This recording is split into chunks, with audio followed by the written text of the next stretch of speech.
Something happened on April 3, 2026, that the world's most expensive military wasn't prepared for. Two things occurred on that Friday morning within the same hour on opposite ends of the Earth, and when you place them side by side, something becomes very uncomfortable, very fast.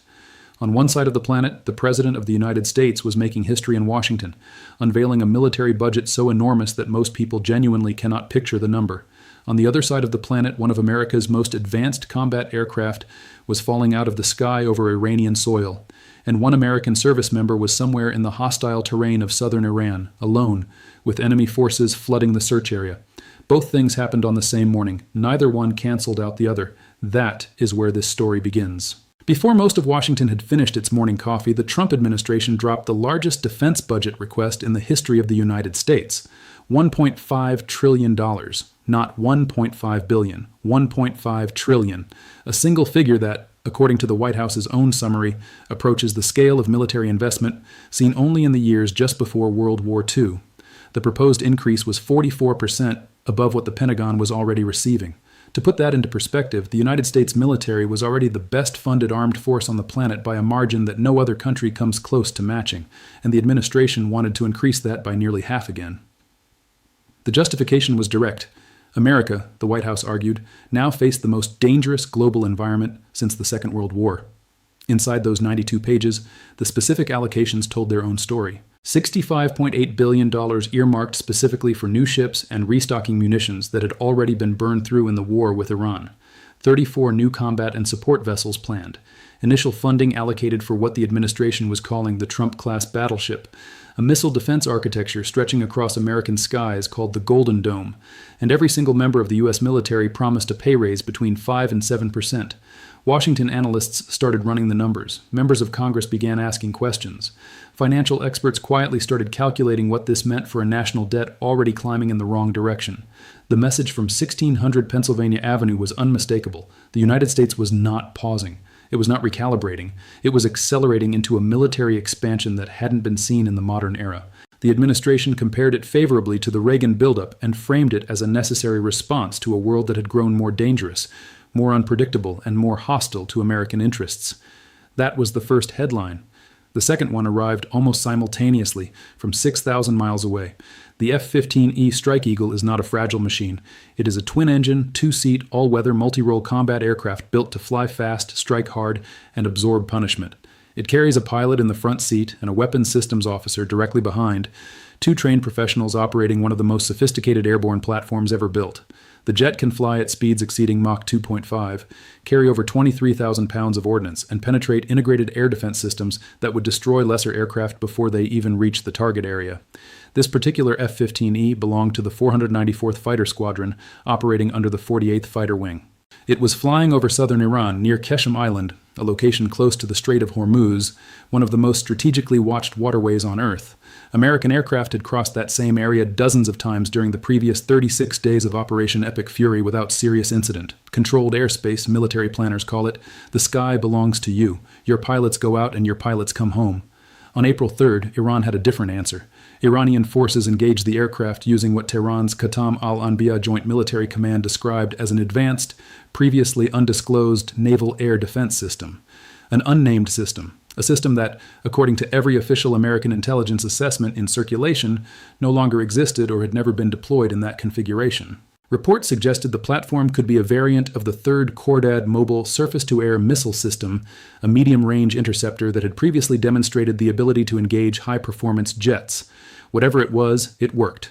Both crew members ejected. One, the pilot, was recovered by American search and rescue forces relatively quickly and was receiving medical attention. The other, the weapons systems officer, was still out there, somewhere in the mountains and desert terrain of southern Iran. Iranian state media had already broadcast a reward, cash, significant cash, offered to any Iranian citizen who could locate and hand over an American airman. Iranian ground forces were moving into the search zone rapidly, and Washington was watching a crisis unfold in real time. U.S. forces launched one of the most complex and dangerous combat search and rescue operations of the entire conflict. Special operations teams, HC-130 tankers, HH-60 Pavehawk helicopters, MH-6 Little Bird gunships, MQ-9 Reaper drones, and A-10 close air support aircraft were all reportedly committed to the operation. 2 of those Black Hawk helicopters were struck by incoming Iranian fire during the rescue mission itself. The mission to recover a downed crew had now become a battle of its own. But what made this shoot-down far more than a military incident was what had been said, publicly, definitively, on national television, exactly 48 hours before it happened. On April 1st, 2026, President Trump addressed the American public in a prime-time televised speech. His assessment of Iranian military capability was not hedged. It was not qualified. It carried the full weight of a commander-in-chief speaking directly to the nation. He said Iran's navy was gone. Their air force was gone. Their missiles were nearly spent. Their radar, he said, was 100% annihilated. He said Iran had no anti-aircraft equipment remaining. He described American forces as, in his exact words, unstoppable. 100% annihilated. No anti-aircraft equipment, unstoppable. 48 hours later, an F-15E Strike Eagle was shot down by an Iranian air defense system that, according to official statements, no longer existed. The Guardian noted that the incident implied Iranian air defenses may not be nearly as degraded as the Trump administration had claimed. Retired Lieutenant General David Deptula, one of the most respected voices in American air power doctrine, offered a carefully worded public assessment. He said that high-end combat against a capable integrated air defense system is never risk-free, and that what distinguishes modern Western air power is not invulnerability, but the ability to sustain operations while keeping losses exceptionally low. It was a professional statement. It was also a quiet surgical refutation of everything the president had said 2 days earlier. A country with 100% annihilated radar does not shoot down an F-15E Strike Eagle. A country with no anti-aircraft equipment does not strike 2 Black Hawks on a rescue mission. A country whose military is gone does not keep an American weapons systems officer evading capture for nearly 2 days in hostile terrain. The distance between what was promised and what actually happened was no longer a gap. It was something much wider. And the F-15E was not the only aircraft that didn't come home. The full ledger of American aviation losses in Operation Epic Fury is considerably longer than any single incident would suggest. On March 1st, just days into the conflict, 3 US F-15E Strike Eagles were lost in a friendly fire incident involving a Kuwaiti FA-18. All 6 crew members ejected and were recovered safely. A fortunate outcome in what was immediately recognized as an embarrassing and costly accident. The jets were gone regardless. An F-35 stealth fighter sustained hits from Iranian ground fire and made an emergency landing. The Pentagon confirmed the F-15E and an A-10 Thunderbolt II as confirmed losses on April 3rd, while dismissing Iranian claims of a third simultaneous shootdown as propaganda. The A-10, a slow-flying, heavily armored close air support aircraft sometimes called the Warthog, was brought down near the Strait of Hormuz on the same morning as the Strike Eagle.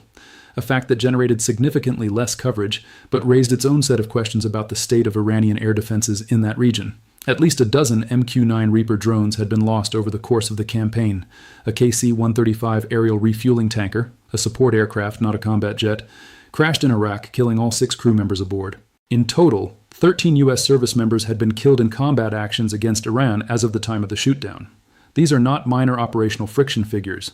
These are the kinds of numbers that in any honest accounting demand a harder look at the claims being made about the state of Iranian resistance.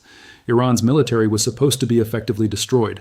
The aircraft losses, and the human losses attached to them, tell a different story, and those losses cost money, extraordinary amounts of it. Operation Epic Fury launched on February 28, 2026. In its first 6 days alone, the conflict consumed an estimated $11.3 billion. By day 36, analysts placed the total expenditure somewhere between $30 and $45 billion, depending on how secondary costs were calculated. That figure covered airstrikes, munitions, drone operations, ship deployments, fuel, logistics, and the continuous maintenance demands of running the most intensive American air campaign since the Gulf War. It did not yet cover any potential ground operations. It did not cover the cost of rebuilding what had been depleted. It did not fully account for the long-term financial burden of a conflict with no defined end date. And at the center of all of it, the single objective that launched Operation Epic Fury in the first place, sat something entirely untouched. Former Ambassador Jeffrey confirmed publicly this week that Iran still holds more than 400 kilograms of highly enriched uranium, buried inside hardened Iranian facilities, intact, unaffected by 36 days of the most intensive American air campaign in the modern era. More than 400 kilograms. The primary stated reason the United States went to war, to guarantee, as the administration put it, that Iran could never obtain a nuclear weapon, remained unresolved. The Hormuz deadline had already been extended twice. The stated objectives had shifted more than once, oscillating between dismantling nuclear infrastructure and pushing for regime change and back again. The Quincy Institute, a Washington-based foreign policy think tank, released its assessment of the $1.5 trillion defense budget with blunt precision. A budget of that scale, they argued, would encourage more aimless military campaigns, compound an already unsustainable national debt, and ultimately leave Americans less secure, not more. It is not a politically charged statement. It is a description of what is visibly happening. But the financial pressure was not staying inside American borders. It was spreading fast. The Strait of Hormuz handles roughly 20% of the world's entire oil supply on any given day. Since March 2026, it has been effectively closed. Iranian threats, the near constant risk of attack on tankers, and the complete withdrawal of insurance coverage have forced most commercial shipping to reroute or halt entirely. Gulf oil producers were forced to cut output by roughly 6% as local storage facilities ran out of capacity. Brent crude oil crossed the 100 per barrel threshold that the market had feared and then kept climbing, peaking at 126 per barrel, with Dubai crude reaching an extraordinary $166.80 per barrel at its worst point. Those numbers don't stay in trading rooms. They move into fuel prices, food prices, manufacturing costs, and household budgets across Europe, Asia, and the developing world. The Iranian Revolutionary Guard's commander made the strategic intent explicit. Not a single liter of oil, he said, would pass through the Strait of Hormuz. The warning was not empty. The tankers had already stopped coming. And then, quietly, a second pressure point appeared. The Speaker of the Iranian parliament posted a question on social media, phrased as a curiosity, worded as an inquiry, asking which countries and companies depend most heavily on shipments through the Bab el-Mandeb Strait. It was not a question. It was a message, positioned carefully for anyone paying close enough attention. The Bab el-Mandeb is the narrow choke point between Yemen and the Horn of Africa, through which vast quantities of global oil, liquefied natural gas, wheat, rice, and fertilizer pass every single day. The Houthis in Yemen formally entered this conflict on March 28th. They already sit on both shores of that strait. The Strait of Hormuz was closed. The Bab el-Mandeb was being pointed at. Two of the most critical commercial waterways on Earth, and both were suddenly part of the same conversation. The Iranian parliament speaker already knew the answer to the question he was asking. The question was never meant to be answered. It was meant to be understood. Trump's response to the F-15E shootdown came via Truth Social. It arrived quickly, and the tone of it told a story of its own. He wrote that the American military, the greatest and most powerful, he called it, by far anywhere in the world, had not even started destroying what was left in Iran. He threatened bridges, he threatened electric power plants, he warned what he called new regime leadership that they knew what needed to be done and it needed to happen fast. Bridges next, power plants after that. Those are the words of escalation. But they are also something else. They are the words of a campaign that has not delivered what it promised to deliver. Leaders who are winning wars decisively on schedule against a broken enemy do not typically announce on day 36 that the real destruction hasn't even begun yet. Not when they told the nation 48 hours earlier that the enemy was already gone, that the radar was annihilated, that they were unstoppable.